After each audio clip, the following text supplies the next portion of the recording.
技能実習制度無茶ぶりされて作られたんですか？一応生みの親の一人では。でもその制度のおかげで助かってます。どうしようと思ってたらもう矢沢さんが引き受けてくださったっていう、もうあらゆるケアさんで。日本はインド人のドリームカントリー。インドに遅刻していいの？大丈夫です。大丈夫ですか？インドに遅刻、日本は？日本も大丈夫です。次はどこ行きたい？次は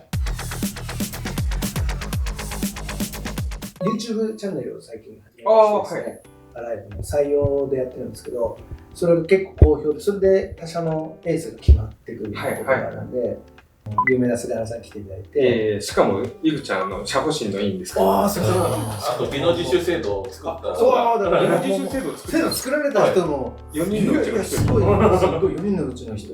4人ですよね。確か4人ぐらいしかいない。2人はいなかった。2人はいない。日本海の福祉会で技能実習指導員講習会ってやってるんですけど、そこで一番初めに名前が出てる。それはすごい。技能実習制度無茶ぶりされて作られたんですか？一応生みの親の一人では。でもその制度のおかげで助かってます。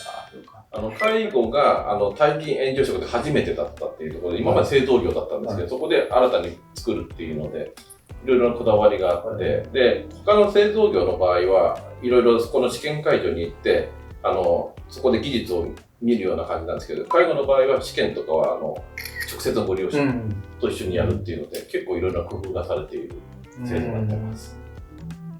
コロナの前ですよね。コロナの前ですね。なので他のところが失踪だとか、あと搾取だとかいろいろ技能実習悪い評判があったので、そうじゃなくてちゃんとした介護の中でいいような制度を作ろうっていうので作ったっていうところがありますね。なので介護の中だとあんまりそういう悪い噂だとかっていう今出てないっていう。みんなにとって安全だ、安心だ。おかげさまでうちではもうすごく順調にいってて、失踪ゼロです。みんな大活躍してくれる。ですよね。安心してね、働けるよね。どうですか？安心して働いていますか？大丈夫。そんなよ。怖くない？怖くない？安全ですね。安全？セーフティー？よかったです。まあでもおかげさまで。いやこちらこそですね。なんかもう一番最初のきっかけは、あれですよね、一緒にインドに行かせてもらって、なんか有名な広島の柚子の川原さんたちとか、一緒に、インドの方に行かせてもらって、二人を、僕の会社が、僕も何も知らなかったんで、最初見学に来ればいいって言われて、一緒にインド行ったんですよね、採用とかじゃなくて。でしたら、1日目みんなが採用してるのを見てて、いや、健介も採用した方がいいんじゃないのみたいな周りが話になって、で、2日目、急遽面接をやることになって、僕全然何も技能実習も特定技能も分かんないまま、じゃあ2人を採用しますって話をしてしまって、でそうなんですよ、夜勤できると思ってたら、技能実習は夜勤できないって話になって、もう2人喜んじゃってるし、僕も会社にも送っちゃってるし、いや、どうしようと思ってたら、もう矢沢さんが引き受けてくださったっていう、もうあらゆるケアさんで、さすがに悪いなと思って、矢沢さんが受けてくれてなかったら、もうぐるん飛びで行くしかないと思って、そしたらもうあらゆるケアさんが受けてくれたんで。本当に良かったですね。菅原さんいなかったら、ここに来れなかったから、今日は来ていただいて、感謝の思いと、本当に日本に来てよかったねっていうのを話したかったんです。で、この動画はインドの子にも見せようと思って。実は私たち毎年30人ぐらいがこれから来るぐらい、インドナビスさんと、ナビスと他のところでもやってるので、楽しみですよね。楽しみですね、30人。そうなんです。毎年30人、ナビスさんから。ナビスともう一つ実はルートがあって、別で作りましてですね。2人はウッタラカンドなんだけど、北東部がまたあってですね、アルナーチャルプラデーシュ州とかアッサムとか、こっちの方からまた別ルートで定期雇用するので、合わせて30人が毎年来て、だいたい海外人材120人ぐらい常時いる状態で、で、芸能実習なんで卒業する人と入る人が同数いれば、ずっとそれがキープできるみたいな考えでやろうと思ってました。残る人もいるんですか？結構いらっしゃいますよ看護ね。はい。3年やって4年目っていう方もいますし、まあ皆さん目標が多分あると思うんですね。だけど、その次の目標を作ってあげたいなと思って、なんか日本で3年いて、まあ稼いだ額でっていうのが多分大体なんでしょうけど、日本から次、北米とかドイツとか韓国とかに、こちらから2人も日本の介護分かってるんで、確かに。送り出して倍稼ぎ。そしてもうリッチにしてあげたいっていう夢があって。いいでしょ？そうです。大丈夫です。日本でちゃんと修行して海外に行くっていう。日本人はそこ挑戦しないんですよね。ああ、そうですよね。なんでなんですかね。結構日本人保守的ですよね。決められたマニュアルがある中では、まあ、言われたことをやるっていうことはむちゃくちゃ強い人種じゃないですか、国民性的に。でもそのなんかチャレンジしていくっていうのはやっぱり他のアジアの国とかインドのね、みんなとかの方がチャレンジ精神ありますよね。あの時だって日本語全く喋れなかったのに、ここまで一気に出ていくわけですから、すごいね。次はどこ行きたい？私、日本で3年お仕事したいですけど、3ヶ月ため終わったら、1回インド戻りますと、インドからもう1回日本来ます。日本来たらずっと日本住みたいです。本当？日本で介護福祉士になるからそうです。じゃあアライブでエグゼクティブになってって。はい。グルントビーでもいいよ。紹介料で。いや、それすごい。いいですね。そうやってずっと残ってずっと。素晴らしい。いいですね。どこ来た？いえ、今、日本に3年ぐらい働いてたので、もう一回日本に行きたい。まだ日本に来たいの？ドイツとかアメリカじゃない。他の国じゃない。日本他の国じゃない。日本は今とても大好きだと。有名な国です。だから。日本がいい。日本はインド人のドリームカントリー、このドリームカントリーですから、はい。ドリームカントリー。インド人のドリームカントリーですから。本当？私の友達もとても嬉しいです。私にいます。行きたいです。とてもすごいですね。この感じ。すごいな。ドリームカントリーなんですってね、日本って。はい。例えばインドで日本のアニメはとても有名だから、日本もとても有名です。そっか、じゃあ日本で長くいてもらうっていうのもありがたい話なので、それもちゃんと考えていきたいね。ぜひ日本の印象とアライブの印象両方お聞きしたいなと思っておりまして、いかがですかね。日本の印象、インプレッション。インプレッション？とてもいいです。はい、そうですね。皆さんがとても優しい人ですと、私たちにサポートします。はい。いつも手伝いします。大丈夫？怖い人いない？いいですよ、言って。アライブのインプレッションどうですか？アライブのインプレッションはアライブもとても有名な会社ですね。例えば私たち今N3 の勉強中だから、先生私たちにいます。どこで働きます？私はアライメディカルで働いています。そして先生もびっくりします。このアライメディカルは日本のとても有名な会社です。そんな噂流してる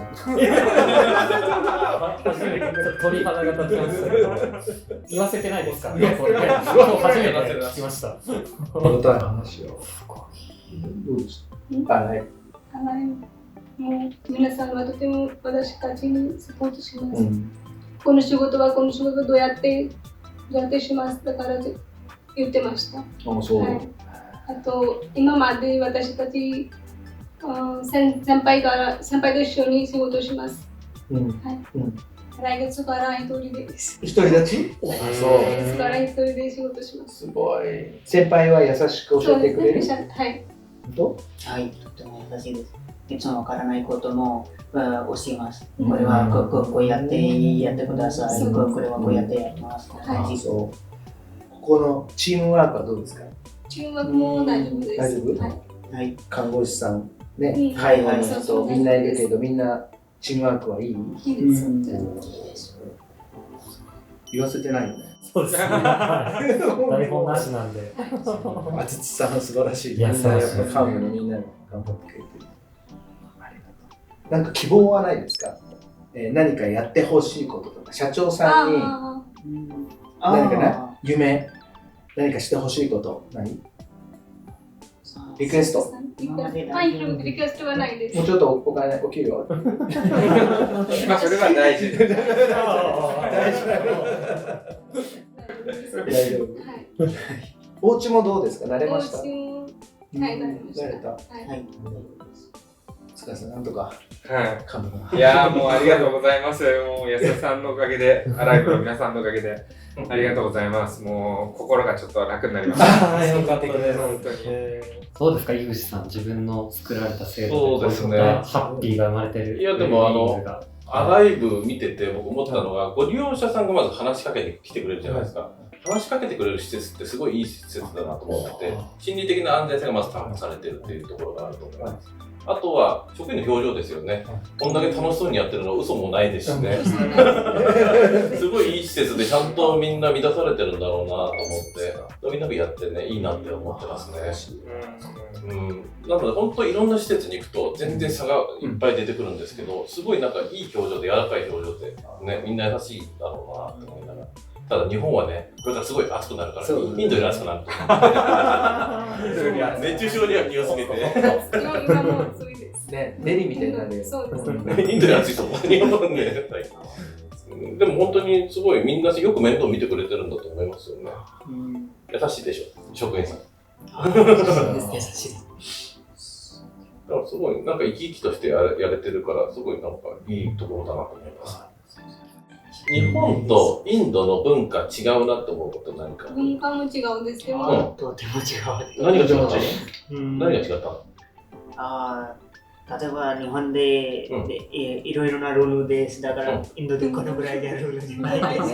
種がないと細かいですよね。ゴミの捨て方とか。そうですね。ゴミは一緒に大丈夫でインドで。わかりやすい。プーラは他の袋の中、そしてこれは他の袋の中。あとは遅刻しちゃいけないとか。あとも他の違うこともある。インドは遅刻していいの？遅刻。インド？大丈夫？大丈夫です。大丈夫ですか？インドで遅刻大丈夫？日本は？日本も大丈夫です。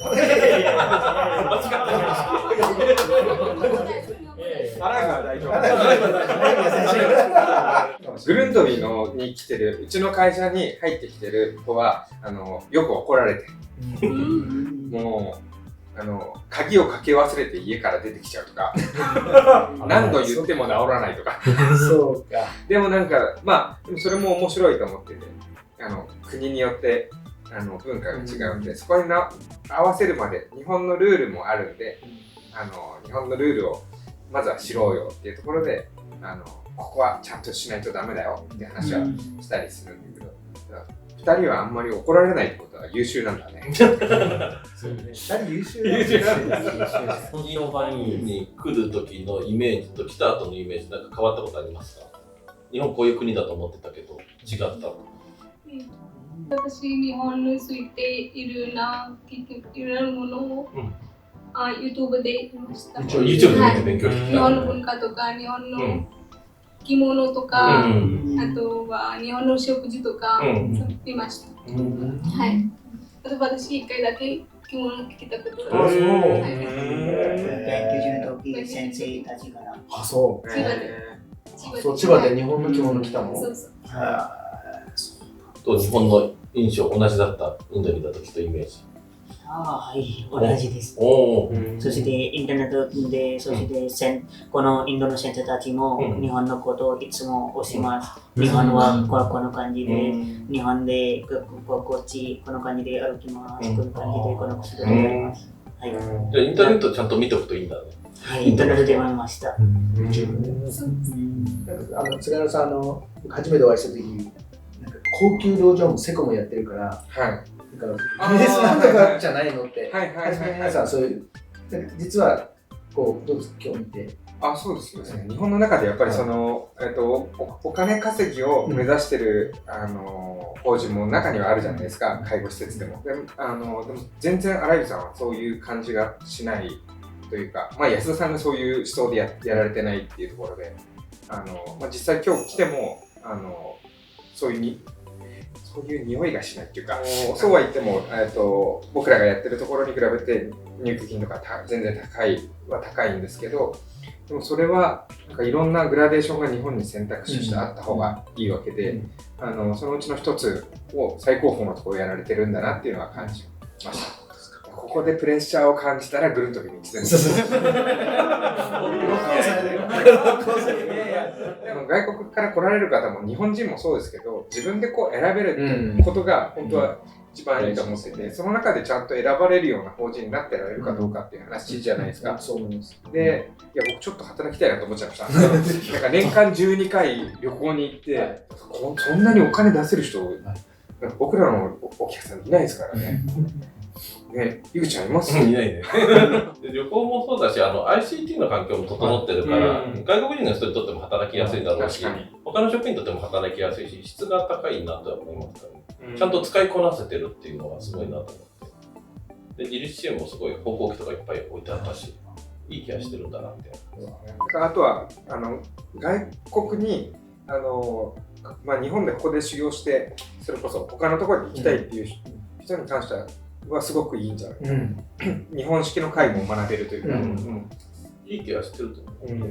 ぐるっとできちゃうと一緒に寝っ転がっちゃうんで、自分で一緒に寝っ転がって、どこまで仕事か分かんないから、どこまで僕らがやってるのはなんか友達というか隣人というか家族的なケアを一緒にしていくっていうので、わざとなんかお客様というか利用者様としては動かないんで、一緒に昼寝したり、利用者さんがむしろスタッフのことをよしよしとかってやってる時もあるんで、それを逆に覚えちゃうと、それで海外に出ていけるかっていうと、海外から求められてる日本式の介護ってしっかり基本が抑えられて、クオリティが高いケアを提供できるっていうところだと思うので、僕らのクオリティの高さだとちょっと僕らが海外にそういうところを作らないと難しいと思ってて、そういう意味ではすごく最初に入るところとしてはむちゃくちゃいいところに入られたと。僕のおかげで。結果ね。ベーシック3年うちで、2年でもいいですけどやったら、トルトビさんに行くって話もありですよね。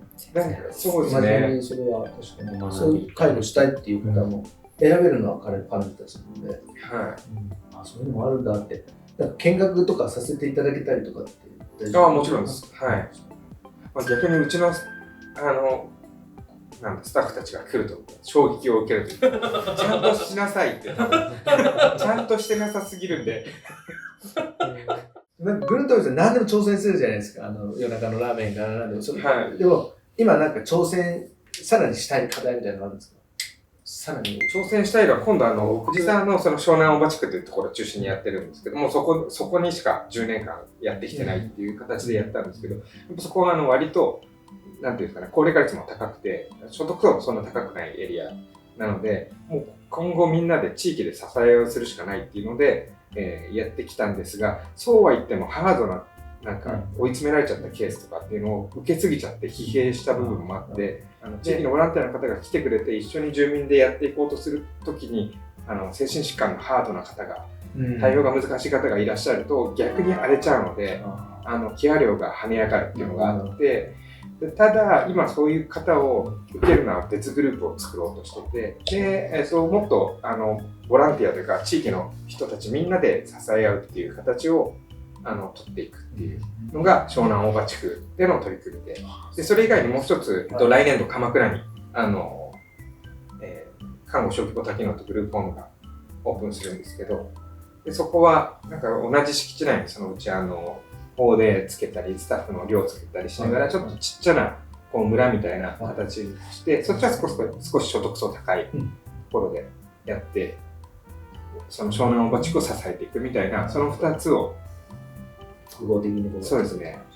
福祉とサッカーの話を。そうですね。あといろんな他業種とコラボしていくみたいなのをやっていて、で、今度鎌倉でやる放課後デイサービスとかも、鎌倉インテルサッカーチームとサッカーのグラウンドを使いながら放課後デイサービスができたり、でそのサッカーチームの試合に高齢者の人たちが応援に面白いねとか、エスコートキッズっていうのがなんか試合前にサッカーの試合でちっちゃい子がこうやって歩くでしょ。あれを放課後デイサービスの子供たちと高齢者の難病のじいちゃんと認知症のばあちゃんエスコートじじばでみんなで楽しむっていう、いいっすねそれでその認知症とか障害とかっていう垣根をこうボーダーをなくしていくっていう、緩やかにしていくっていう動きを。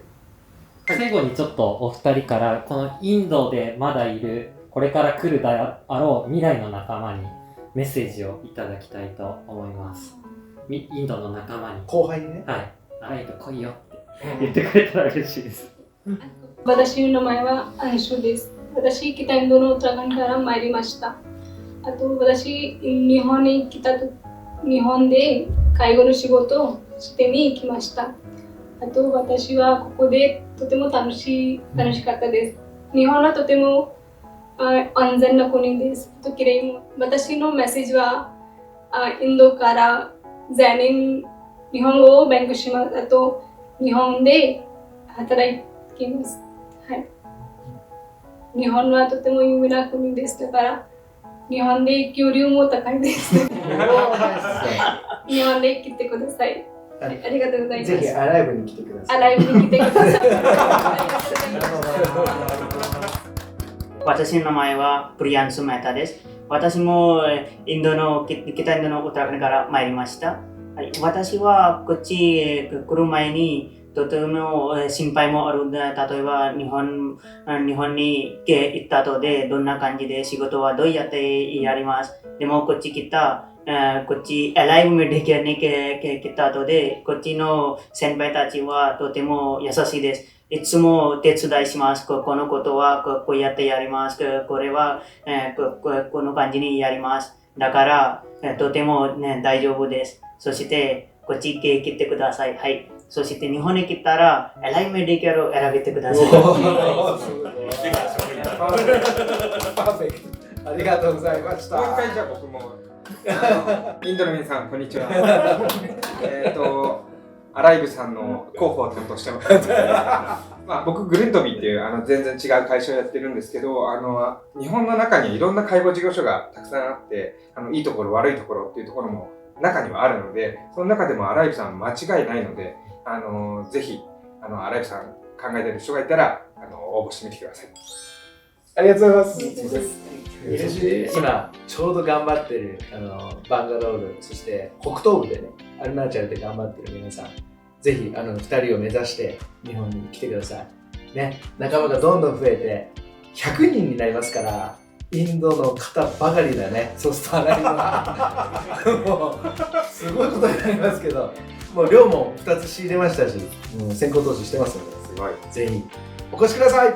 待ってます。ありがとうございました。ありがとうございました。